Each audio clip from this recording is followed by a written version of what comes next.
نامحرم کے بارے میں اللہ سے دعا کرنا. سارے نامحرموں کے سوال آ رہے ہیں, پتہ نہیں کیا کسی غیر محرم لڑکی کے لیے دعا کی جا سکتی ہے کہ یا اللہ اسے میرے حق میں بہتر کر دے, یا اللہ اسے مجھے عطا کر دے. سبحان اللہ. ارحم صاحب لاہور سے. ارحم صاحب میری دعا ہے آپ کی کہ اس اچھی جگہ شادی ہو جائے تاکہ آپ کوئی اور دعا مانگا کریں. دیکھو کسی لڑکی کا نام لے کے اللہ مجھے فلانی دلا دے, مجھے فلانی دلا دے, یہ مناسب نہیں ہے.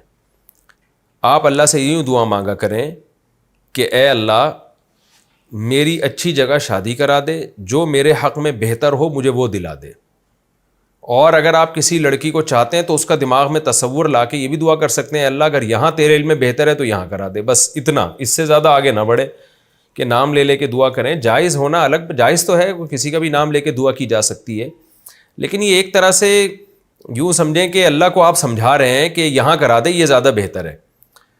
تو یہ اللہ کو نہ سمجھائیں. اس کی مثال ایسے ہے جیسے ایک شخص نبی صلی اللہ علیہ وسلم کی خدمت میں آیا, عرض کیا یا رسول اللہ آپ میرے لیے دعا مانگیں کہ اللہ مجھے مال و دولت عطا کرے. آپ نے منع کیا.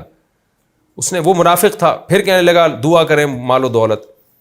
تو نبی صلی اللہ علیہ وسلم نے منع کیوں کیا؟ اس لیے کہ یہ دعا مانگنا ہے اللہ مجھے دولت دے دے, یہ مناسب نہیں ہے. دولت سے جو مقصد ہے وہ دعا مانگنی چاہیے. دولت کا مقصد کیا ہے؟ آپ کی زندگی عافیت سے گزرے, آپ میں استغنا ہو, آپ کی زندگی پرسکون ہو جائے.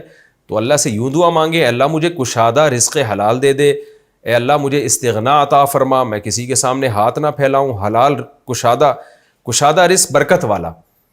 تو یہ دعا مانگے جائیں. اے اللہ میری اتنی تنخواہ کر دے, 50 لاکھ کر دے, 1 کروڑ کر دے. یہ نامناسب الفاظ ہیں, اس لیے کہ اس کا مقصد ہے, یہ دعا میں آپ گویا اللہ کو سکھا رہے ہوتے ہیں کہ مجھے پیسے سے مطلب ہے, مجھے پیسے سے جو مقصد ہے نا وہ مقصد سے مطلب نہیں ہے, میرا مقصد ہی پیسہ ہے.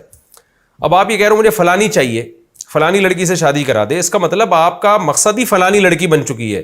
حالانکہ شادی کا مقصد تو سکون, اطمینان اور ایک کامیاب لائف ہوتی ہے. تو وہ اللہ سے یوں دعا مانگے جو ایسی ہو وہ والی دلا دے مجھے. تو اب ہو سکتا ہے وہ آپ اللہ کے علم میں آپ کے لیے بہتر نہ ہو. اچھا یہ جو 1.5 ہوشیاری ہو رہی ہے کہ اللہ اسی کو بنا بھی دے ایسا, تو یہ بھی 1.5 ہوشیاری ہے. بھائی آپ اللہ سے سیدھا سیدھا دعا کریں کہ اللہ مجھے نیک صالح بیوی عطا فرما, جو میرے لیے بہتر ہو, مجھے اس سے محبت ہو, اس کو مجھ سے محبت ہو, ایسی عطا فرماتے. بس یہ دعا مانگا کریں. وہ ہوگی تو اللہ کے علم میں تو اللہ اس کو عطا کر دے گا, وہ نہیں ہوگی تو اس کے علاوہ کوئی اور دے دے گا آپ کو. تو اس طرح سے نام لے لے کے دعائیں مانگنا اور یا اسپیسیفک اس طرح کی چیزیں مانگنا یہ نامناسب ہے. اس سے جو مقصد ہے وہ دعا مانگنی چاہیے کہ اس سے آپ کا مقصد کیا ہے. مقصد ہے سکون کی زندگی, تو سکون کی زندگی مانگیں اللہ تعالیٰ سے. وہ جو آیا تھا نا منافق کے, مجھے آیا نبی آپ دعا مانگیں کہ مجھے دولت مل جائے. پھر جب اس کو دولت ملی ہے تو اس نے صدقے دینے سے انکار کر دیا. تو پھر اللہ کی طرف سے وعید آئی تو اس کو احساس ہوا. پھر وہ نبی کے پاس صدقہ لے کر آیا, آپ نے منع کر دیا. پھر ابو بکر کے پاس صدقہ لے کر آیا, آپ نے منع کر دیا نبی کے انتقال کے بعد. پھر حضرت ابو بکر کے انتقال کے بعد حضرت عمر کے پاس آیا صدقے کا مال لے کے, حضرت عمر نے بھی انکار کر دیا کہ جب نبی نے پہلی دفعہ آپ سے مطالبہ کیا تھا آپ نے کیا کیوں نہیں. کیا مطلب, اس کو اللہ نے مال دیا اور آزمائش میں ناکام ہو گیا پھر وہ. تو اس لیے بھائی اللہ سے بس عافیت مانگا کرو.